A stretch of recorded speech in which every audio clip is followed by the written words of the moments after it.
Hindi nga nagbunga ng maganda ang patutsadahan ng mga fans ni Maymay at saka ni Bel sa social media. Ang possessive fans kasi ni Bel Mariano, kung ano-anong tinatawag nila kay Maymay Entrata.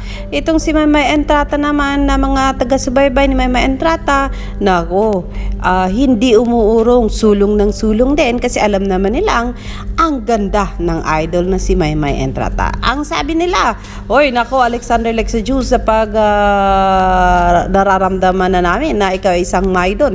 Naku, kung hindi ako isang Maydon, ako may word. Kung hindi naman ako may word, kung ano nung love team na ba, ang itatapon yun.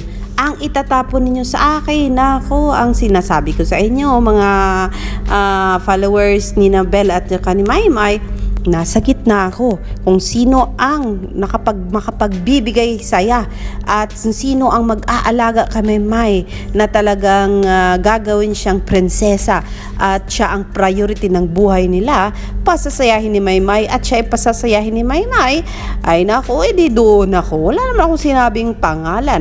Of course, from the very start, ang sinasabi ko sa inyo, Mayward fan ako kasi syempre from PBB ay magkasama na yun si Maymay at saka si Edward, and the friendship hindi naman nabuwag, ang love team lang naman nabuwag at magkakaibigan pa rin naman si Maymay at saka si Edward.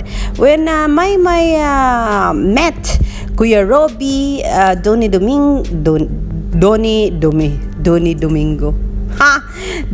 Pangilinan and Darren Espanto sa I Want Us Up at saka sa I Want Us Up Online, syempre, Diyos ko, sino ba naman ang hihindi sa mga ganyan na mga kaibigan ni Maymay na napakabait at palaging inaalagaan si Maymay ay kinukot siya ng ibang tao pero pinoprotektahan ng mga kaibigan. Nako, at ngayong eto, magkasama si Bel at saka si Donnie palagi. Ba't kayo na-insecure mga fans ni Donnie at saka ni Bel Mariano? Yung iba sa inyo gustong iwanan na ni Donnie itong si Bel ng tuluyan. Ang sabi, meron akong ebidensya dyan, guys, kasi may na save akong message. Ang sabi dito, babasahin ko. Sabi ni Solid Bel Mariano, Donnie, hirap na hirap mag-promote ng teleserye. Doon daw sa tinanong kasi kung anong ipopromote ni Donnie. Sabi ni Donnie, abangan nyo na lang ako sa kung saan nandito ako at nandiyan, here and there daw. Kaya galit na galit si Solid Bel Mariano. Sabi niya, Donnie, hirap na hirap mag-promote ng teleserye, tsaka parang ayaw mo ma-associate kay Bel, parang naiirita ka. Kapal mo naman kung ayaw mo na sa love team mo. Ayusin mo, bigyan mo naman ng respeto si Bel Mariano. Iiwanan mo na lang ba sa ere? Di mo pa ayusin? Mas nakakairita ka, bano ka na nga maglaro, bano ka pa umarte, bano ka pa sa love team, kaya walang tumatagal sa'yo, user ka. What? Grabe naman si Solid Bel Mariano. Grabe ka, girl. Si Donnie Pangilinan, kung kailan lang nag-umpisa yan sa show business. Hindi naman yan nag-umpisa ng gaya ka Bel Mariano sa Going Bulilit. 10 taon ngayon si Bel Mariano. Ngayon, sabihin nyo na naman na isa na naman akong basher ni Bel. Hindi naman kasi. Masakit naman kasi yan sinabi ni Solid Bel Mariano. Bano? Anong bano? Ikaw kayo, marunong ka kayong mag-basketball. Hindi mo alam, ang hirap kayo mag-basketball. Marunong ka kayang umarte. Ang galing-galing ni Donnie umarte. Kaya nyo nga hindi ma-give up yung si Donnie Pangilinan. Kaya nga galit na galit kayo pag na-associate yung pangalan ni Donnie sa kay Maymay kasi nga napaka-protective nyo sa Solid Don Bel. Tapos ngayon basta-basta mong awayin si Donnie Pangilinan dahilan lang sa hindi ma-promote ni Donnie Pangilinan ang teleserye nila ni Bel Mariano na Can't Buy Me Love. Instead, ang pinromote ni Donnie Pangilinan ay ang Gigi na hindi ko alam kung kasama niya ba dito si Bel Mariano. So grabe naman itong si Solid Bel Mariano na to. Hindi lang yan, may karagdagan pa yan si Passion Arfotida. Donnie, let Bel Mariano go if you feel na wala na talaga. Don't waste her time. Please, she's very talented and she has a very bright future ahead of her. Let her go kung wala na talaga. Mahirap man pero makakaya niya ding mag-isa. Yan ang sabi ni Passion R. Forteda. Sabi niya pa, Donnie, pag-post ni Bel, di man lang ikaw makapag-like. It seems that you like having a lot of ships. Okay lang, wag mo lang masyadong pa-assign si Bel. And please practice what you preach. Yun ang sabi ni Fashion R. Forteda. Hindi pa ba sapat na nang tinanong si Donnie Pangilinan sa Abu Dhabi about Bel Mariano and Donnie Pangilinan? Ang sabi ni Donnie Pangilinan ay, they are just friends. Ngayon umasa kayo, ngayon nasaktan kayo, ngayon ang blame nyo ay kung ano-anong pinapangalan nyo kay Donnie Pangilinan na all praise kayo noon at ngayon ngang nagkasama nga lang sila ni Maymay Entrata dito sa Mobile Legend.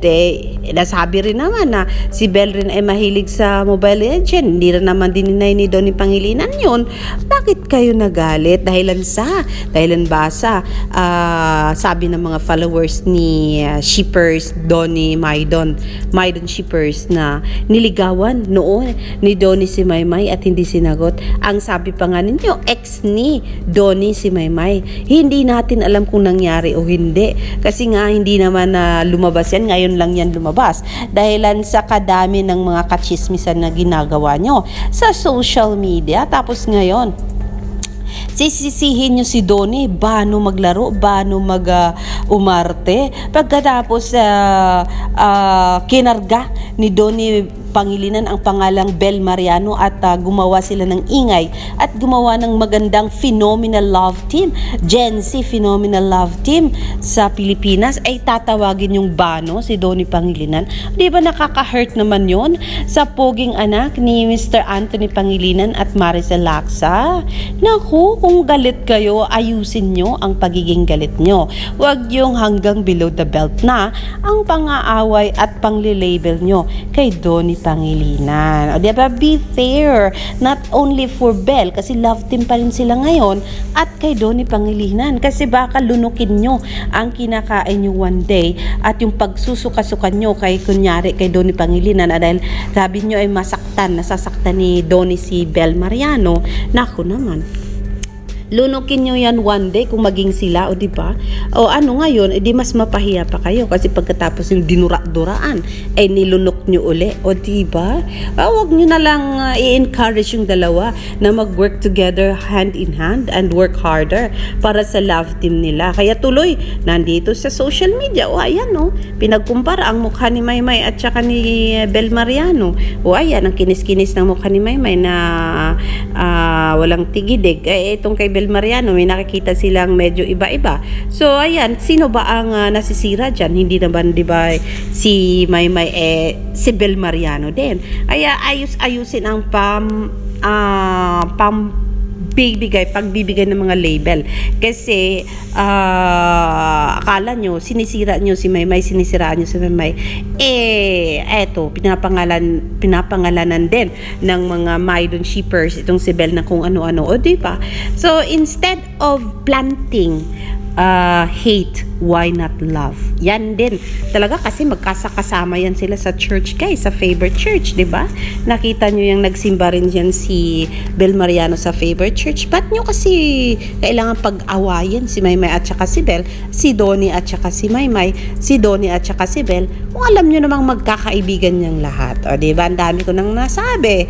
So, yes, mga kaibigan, refrain from giving negative comments. If you really wanted Bel and Donnie from real to real relationship, just encourage them to be respectful, be nice to each other, honest to each other, and not just like naming each other, Bel and Donnie, onto something else na talagang ikakainis syempre yan ng mga magulang nila at ng mga taong nagmamahal sa kanila. Alexander Lexter Jules, all I wanna say, I love Maymay. I love all those people na mahal ni Maymay, and that includes Belle and Tony as her friends. Kaya, spread love, not hate. Spread forgiveness, not war. O, diba? Alexander Lexa Jules, magandang gabi po. Uwi on time. I'll see you later for more. Magandang hapon po sa mga taga Dubai. Magandang gabi sa mga taga Pilipinas. See you tomorrow. Bye!